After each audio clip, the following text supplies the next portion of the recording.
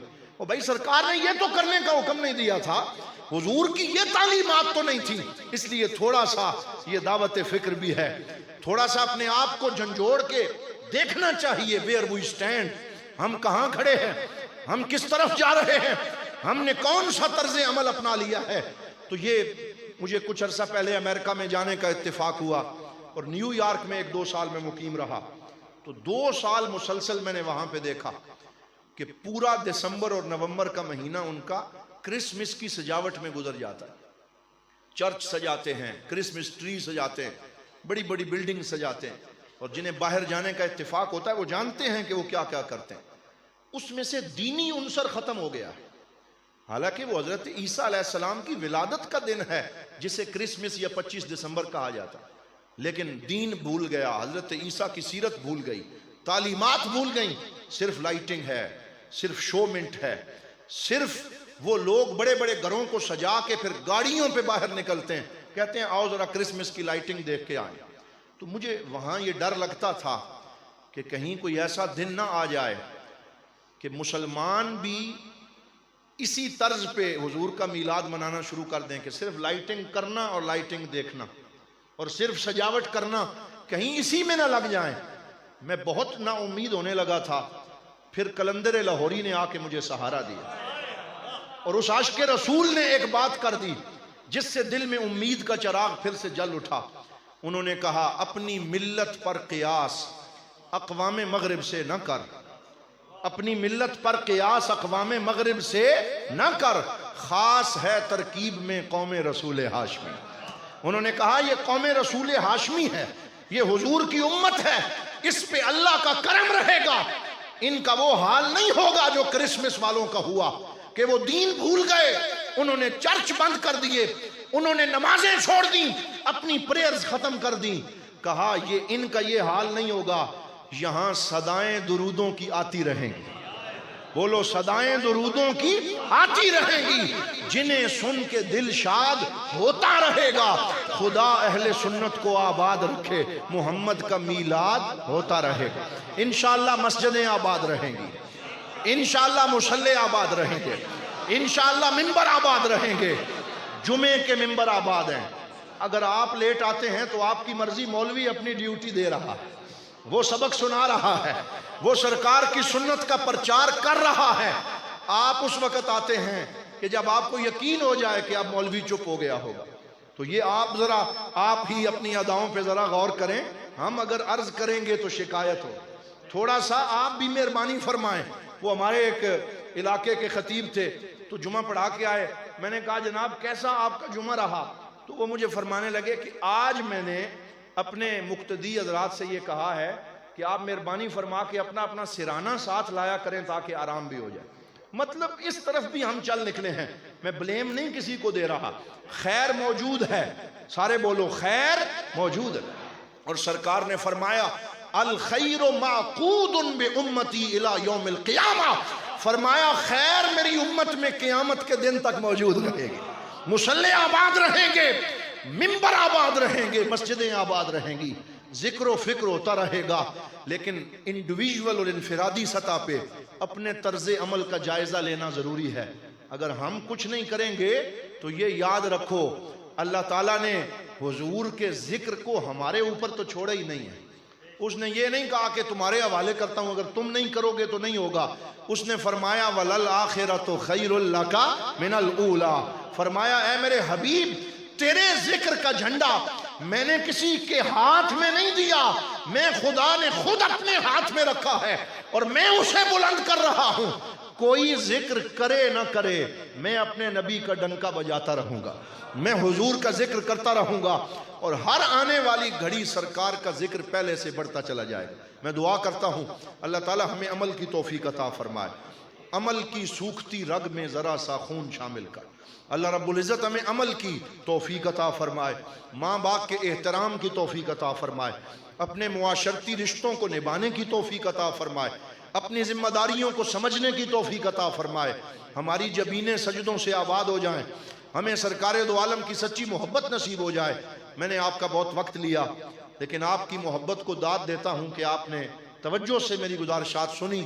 اللہ تعالیٰ آپ کو سلامت رکھے. وآخر دعوانا ان الحمدللہ. الصلاۃ والسلام.